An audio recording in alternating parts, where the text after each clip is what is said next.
Bueno, antes de nada, muchas gracias a la comunidad de EduLand por invitarme a hablar de Flipped Classroom. Para muchos de vosotros puede ser un concepto innovador, un término que no habéis manejado nunca, y algunos otros seguramente estaréis familiarizados o quizá ya estáis haciendo algo de Flipped Classroom o Flipped Learning en vuestras aulas. En esta presentación voy a abordar realmente 5 temas, ¿no? En primer lugar, ¿qué es el Flipped Classroom? ¿Cómo funciona o cuáles son los cambios que se producen en la metodología, en los modelos de enseñanza en el profesor? ¿Con qué herramientas contamos los profesores para poder trabajar este modelo pedagógico? Y luego una parte fundamental es las conexiones que se pueden producir entre este modelo y metodologías inductivas o metodologías innovadoras. Acabaré hablando un poco de si realmente esto es eficaz. Los profesores estamos acostumbrados a recibir diaria, semanalmente, mensualmente nuevas metodologías, nuevas técnicas, nuevas herramientas, y creo que es fundamental saber contextualizar todo esto de una manera apropiada, ¿no? Bueno, comenzaremos a decir que el modelo de Flipped Classroom o Flipped Learning se podría traducir en castellano como aula volteada o aula al revés, ¿no?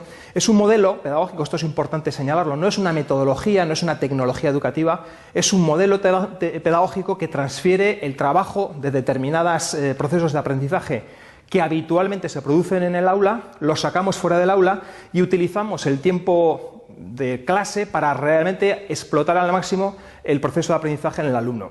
Dicho de otra manera, el Flipped Classroom es aplicar el sentido común a lo que es la educación en el siglo XXI. Es dejar de hacer cosas que las máquinas pueden hacer con nosotros para que el papel del profesor sea totalmente más relevante y la actividad del alumno sea mucho más rica.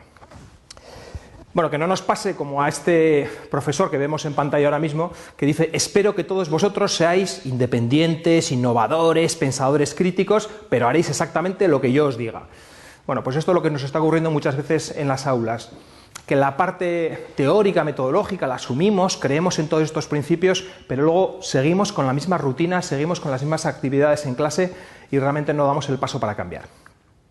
Veamos en esta diapositiva cómo se produce el cambio de la metodología tradicional a la metodología basada en el modelo Flip. En la parte de arriba podemos ver 3 botones de color amarillo, donde se explica de una manera muy simple, muy metafórica, lo que hace el profesor. ¿Qué hace el profesor en el aula? Básicamente explica algo, hay una actividad supuestamente de asimilación del aprendizaje por parte del alumno y luego lo que hay es un trabajo previo en el aula.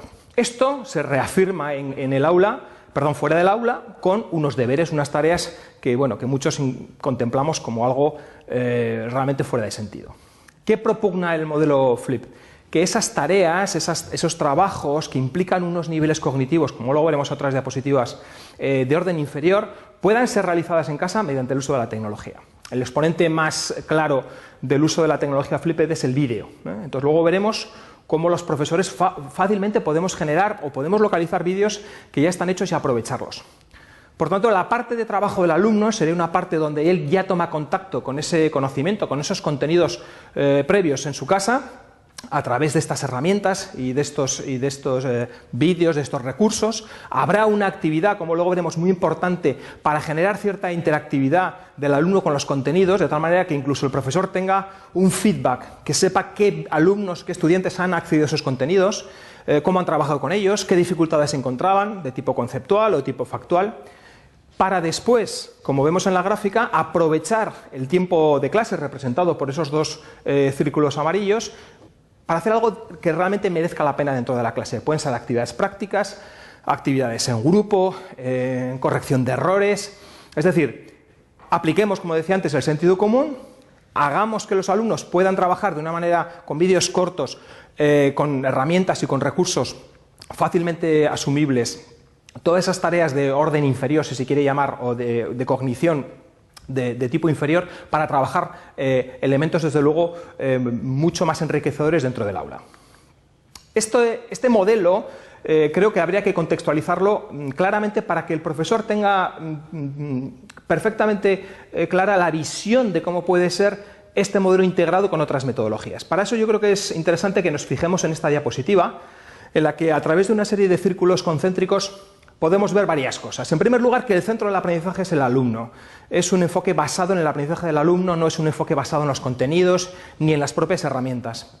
Tenemos claro en esa capa que el alumno está rodeado y va a haber otros web seminars que van a abordar este tema, como el de la tecnología móvil, está rodeado de una serie de tecnologías que le van a ayudar. Tecnologías móviles, tecnologías 2.0, redes sociales, sistemas de gestión de la información. Eso está a su alcance y es algo que realmente está haciendo que los aprendizajes informales y formales cada vez estén más cerca. En una tercera capa podemos encontrar lo que podríamos llamar las técnicas didácticas o las actividades didácticas, que es lo que hace propiamente el profesor en el aula. A eso le solemos llamar el teaching style. Todos los profesores, todos los docentes, por el mero hecho de encontrarnos delante de los alumnos, tenemos un teaching style definido, aunque simplemente sea exponer.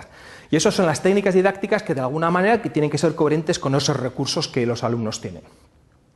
En una cuarta capa hablaríamos de las metodologías didácticas. Las metodologías didácticas serán abordadas también por otros expertos en estos web seminars y podemos hablar de cientos, ¿no?, de metodologías que ponen el énfasis en el alumno, en el aprendizaje del alumno y en la personalización del alumno, ¿no?, pues como el Chance-Based Learning, el aprendizaje colaborativo, el Just-in-Time Teaching, el Problem-Based Learning.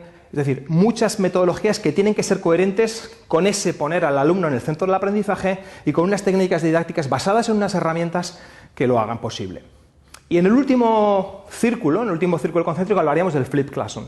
Entonces, claramente el Flipped Classroom no es una metodología. Desde este modelo podemos hablar de muchas metodologías que son coherentes con este sistema, ¿no? La metodología nos haría patentes a los profesores lo que llamamos el Teaching Philosophy.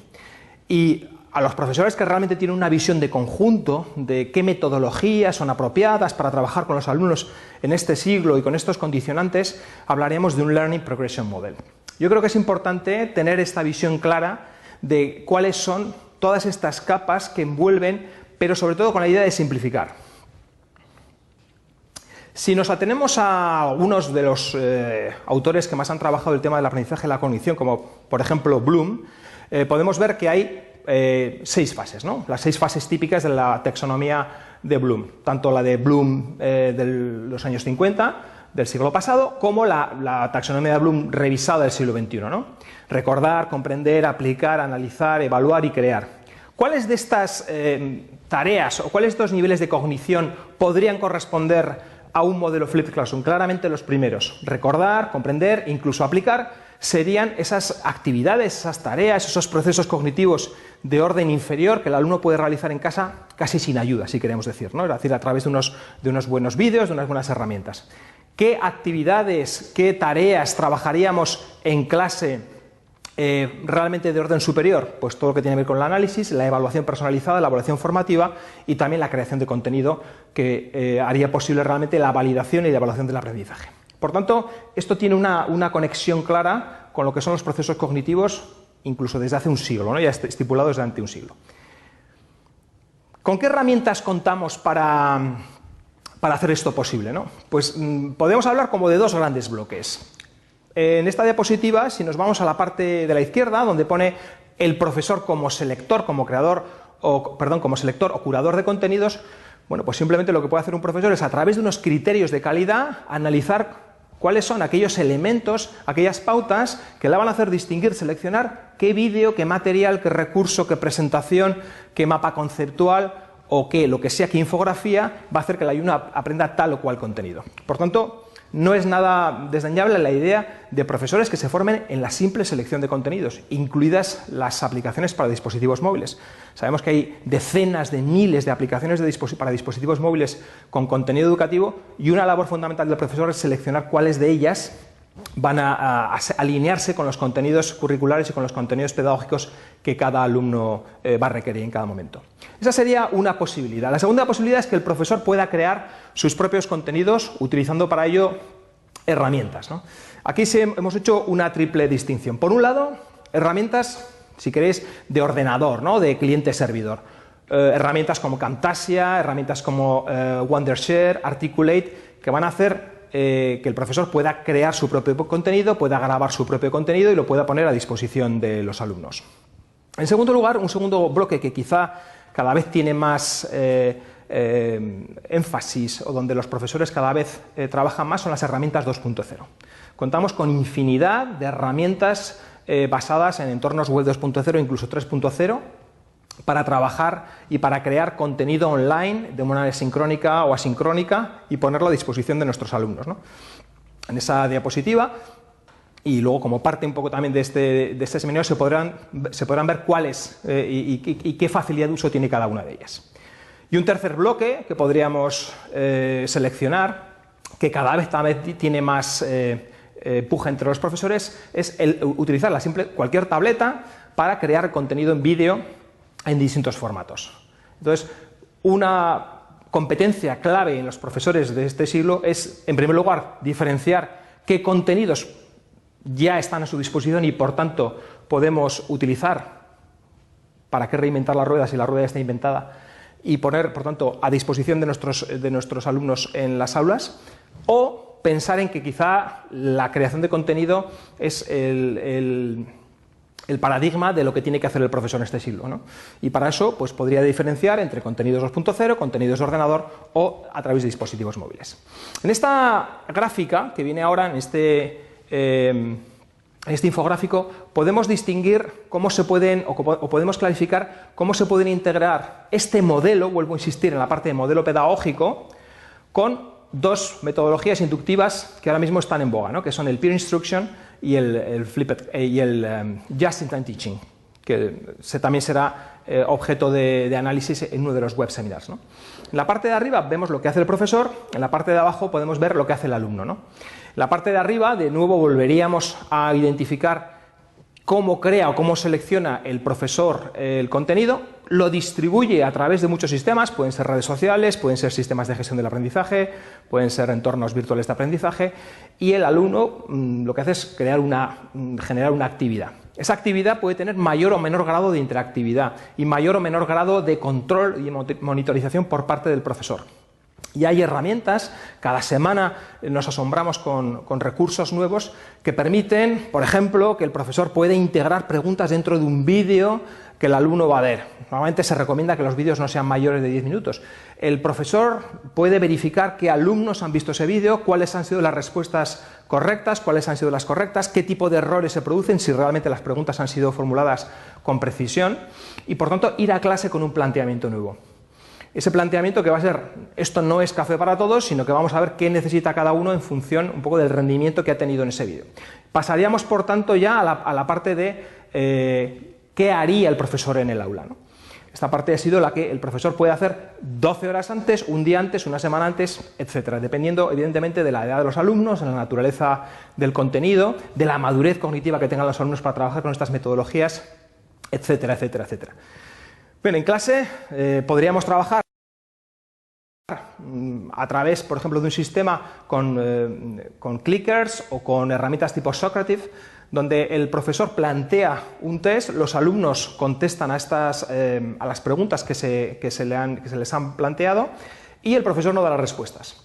Simplemente hace que los alumnos se puedan reunir en parejas o en grupos reducidos y que cada uno defienda la posición que ha mantenido a la hora de votar tal o cual opción. De nuevo, el profesor puede, previamente habiendo pasado por los grupos y habiendo visto cuáles son los errores comunes, cuáles son los fallos comunes, cuál es quizá el fallo que ha tenido él a la hora de elaborar el vídeo, de seleccionarlo, vuelve a pasarle el cuestionario y podemos comprobar si realmente los alumnos que sabían que lo sabían y han convencido a los alumnos que tenían más dificultades y, por tanto, el incremento en el nivel de aprendizaje ha sido manifiesto. Bueno, pues esta sería una manera muy simplificada de conocer cómo el modelo Flipped Classroom tiene su encaje, tiene su contextualización y es coherente con otros modelos, como decíamos, como el Just-in-Time Teaching o el Pre-Instruction a través de la creación de concept test. Esta es la clave para que realmente el modelo tenga validez y sea un modelo efectivo. En esta otra diapositiva podemos ver ese ciclo del Flipped Learning, del Flipped Classroom, de una manera más simplificada, ¿no? Es decir, implicar, elaborar, explicar y extender, sea el orden en el que queramos ponerlo. El profesor tiene que dejar de ser un explicador de cosas en la clase, evidentemente, para convertirse en un dinamizador del aprendizaje tanto fuera como dentro del aula. Esto nos lleva, evidentemente, a pensar cómo puede ser una clase, ¿no? Una clase basada en el modelo Flip. Bueno, pues en esta diapositiva también lo podemos ver. Podemos analizar una clase de 50 minutos, donde en secuencias cortas, como hemos visto antes, el profesor va a realizar muchas actividades distintas y esas actividades le van a proporcionar información sobre qué hacen los alumnos, qué errores cometen, cuáles son sus puntos fuertes, preguntas de cualquier tipo, factuales, condicionales, procedimentales, incluso metacognitivas, incrementando los niveles de dificultad para conocer hasta dónde pueden llegar, ¿no? Tras esa primera votación, esa primera participación que implica a los alumnos no solo en cuestiones ya de conocimiento, sino incluso de opinión, el profesor puede elaborar actividades, bien sea una explicación para resolver esos problemas, bien sean actividades en grupo para trabajarlas, bien sean los propios alumnos que crean contenido para explicarlo a esos alumnos y de nuevo volver otra vez a generar actividades donde el alumno interaccione, ¿no? Para después, si evidentemente el ciclo de aprendizaje ha sido correcto, pues pensamos más que el 70%, por ejemplo, del aula ha podido acabar con éxito las cuestiones que se le plantean, abordar otro tópico o volver sobre el mismo para trabajar sobre las cuestiones que han generado más dificultad. Este sería un ejemplo donde evidentemente las actividades no duran más de 10 minutos y donde los alumnos forman parte activa del proceso de aprendizaje en la fase del aula. Por último, para acabar, podríamos plantearnos si el Flipped Classroom es eficaz. Entonces, bueno, tampoco existe ahora una base de conocimiento amplia, ¿no?, para saber si es un modelo pedagógico que mejore la calidad del aprendizaje o si disminuye el fracaso escolar, ¿no? Lo que sí podemos decir es que este modelo trabaja o ataca 5 factores fundamentales. En primer lugar, proporciona más oportunidades para lo que se llama real-time feedback, es decir, para que el profesor sepa lo que los alumnos saben, ¿eh? Como decíamos antes, el contexto de los aprendizajes formales e informales cada vez está más cerca. Por lo tanto, lo primero que tiene que hacer un profesor cuando trabaja un tema es saber qué saben sus alumnos y orientar ese aprendizaje en función de ese conocimiento previo que tienen. En segundo lugar, mejora la participación del estudiante en el proceso. Y eso ya sabemos que es garantía de éxito. Cuanta más implicación, cuanta más interacción tenga el estudiante, seguramente mayor éxito va a tener el programa, mayor éxito va a tener la clase. Y por tanto posibilita que el alumno siga un ritmo que trabaje en función de sus propias capacidades, sus propias competencias, de sus propios estilos cognitivos, etc.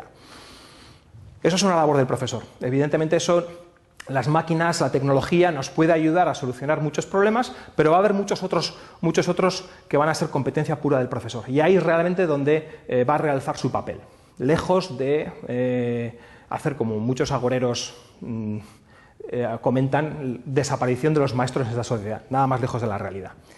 En cuarto lugar, nos permite el diseño de tareas más significativas, porque si tenemos un conocimiento claro de cuáles son esas dificultades o cuáles son esos niveles previos del alumno, podemos hacer que esos contenidos sean realmente más cercanos a la solución de problemas reales, ¿no? Y luego, fundamentalmente, hacer posible lo que muchos venimos predicando, ¿no?, hacer cambiar la escuela y también la universidad de arriba abajo, dejar de perder el tiempo muchas veces en las aulas para hacer cosas que realmente merezcan la pena. En definitiva, pienso que el Flipped Classroom puede ser una interesante, sobre todo, palanca para cambiar, una palanca para la innovación y realmente generar contextos de aprendizaje basados en las tecnologías digitales, pero donde pongan el acento es realmente en considerar al alumno el centro del aprendizaje. No me quedaría más que invitaros a probar este modelo o incluso pensar si realmente ya lo estáis haciendo, que seguramente muchos de vosotros ya estáis haciendo cosas de este tipo y no lo habéis llamado Flipped, simplemente habéis aplicado vuestro sentido común y realmente las ganas de aprender, las ganas que tenéis de que vuestros alumnos aprendan, ¿no?